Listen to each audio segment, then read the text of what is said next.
My first memories are jumping up and down on my mum and dad's bed, in a pair of her tights, and her coming in and going, "What are you doing?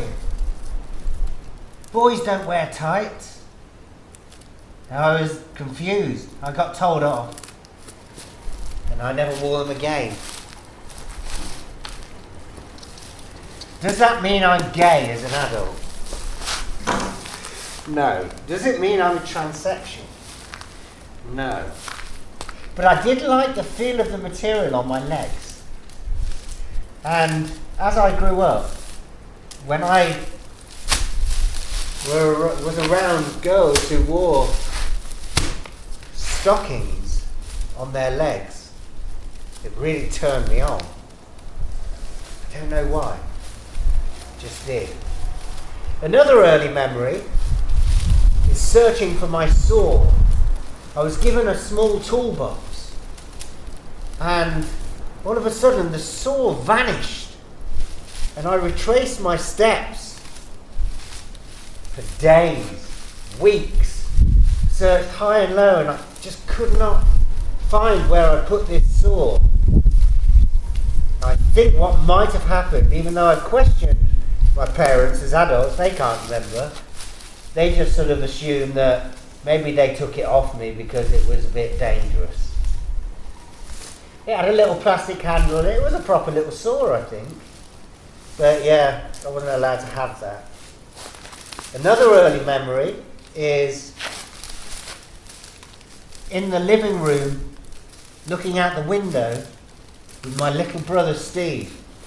He must have been just old enough to be left with me while Mum took Di to infant school. So she must have been 4 or 5. I must have been about 3, and he must have been about 1.5. Anyway, he was eating currants at that point, or at least I was, and Mum would give us a beaker of currants while she quickly took my sister to school. And we would wait patiently until she came back. Another memory is getting a bit boisterous with little Steve in the back garden, and we were playing, and I accidentally pushed him over. Well, I can't remember, but I pushed him over. And he tripped and he fell into the jagged flints in the garden, and it cut him above the eye. And we had to take him to hospital. And I'd broken and cut, I was horrified. I was so upset, sad. I damaged him. He's still got the scar. I remember feeling so sorry for myself. And him. Bless him. And he doesn't hold that against me. Can't remember. We were just playing.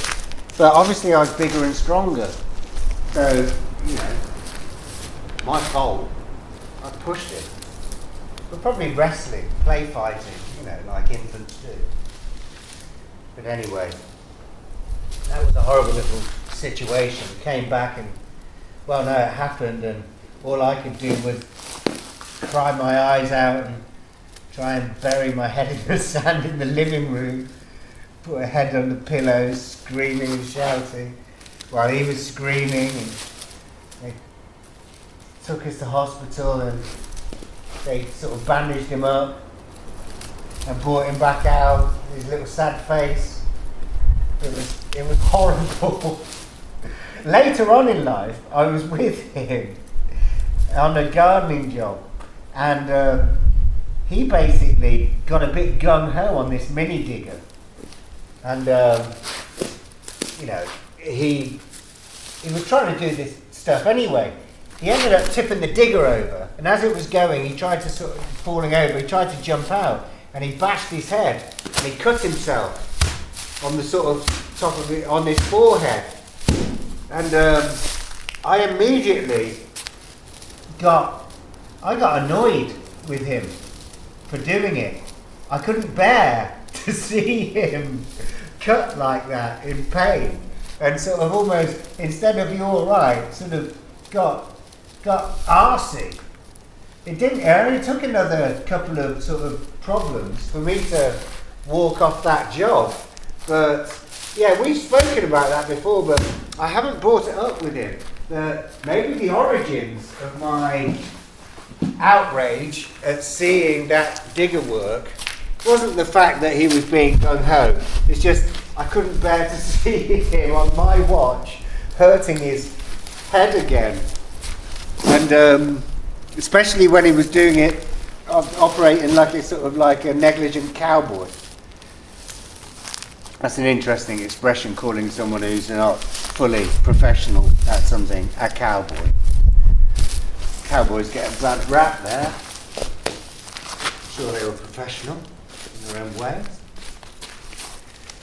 Anyway, other early memories are being shouted at by the man over the road as I sat on my bike looking in through his window.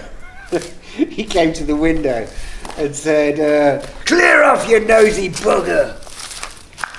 He frightened the living daylights out of me. I daren't go anywhere near his house again. He lived over the road.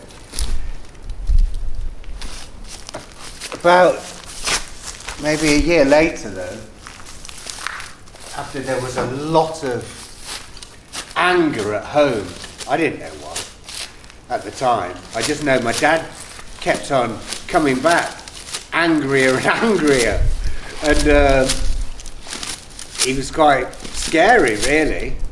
And basically, my mum left him and we moved and took us and packed us, and she tried to leave a few times. I remember she'd wake us up in the middle of the night. Right, get your stuff, we're going. And I remember one long train drive in the night or evening or whatever, I don't know, I was too young. Apparently she'd tried to run away then. I found out from my dad years later that her dad had rang him up and said, "Come and collect your family from the train station, they're here." Anyway, the long and short of it is, he was getting angrier because she'd got pregnant to the bloke over the road, the one that shouted at me. And all I knew was we were leaving our dad and moving to another house. And then when we got there, she said, "Your new dad will be here in a minute."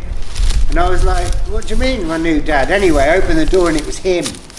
And the one that had shouted at me, and it was a very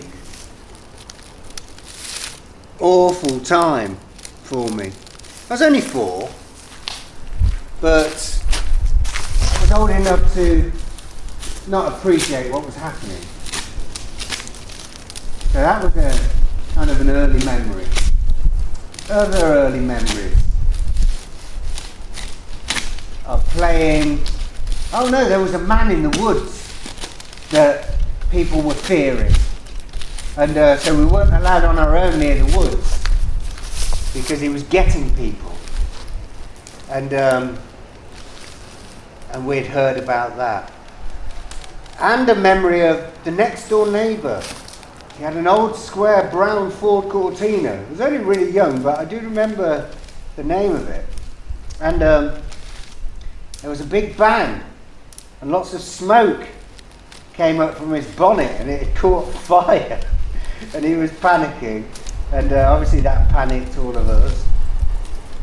And other little memories from that house. Oh, we had a cat called Foxy, and he wasn't the friendliest of cats. We loved him, but you had to be careful because he would lash out at you. He wasn't into kids, really. My dad had had him for years, since he was a boy or a young adult on his farm. Old Foxy. What else? Yeah, as scary as he was, we loved our dad, but yeah, him and mum had problems.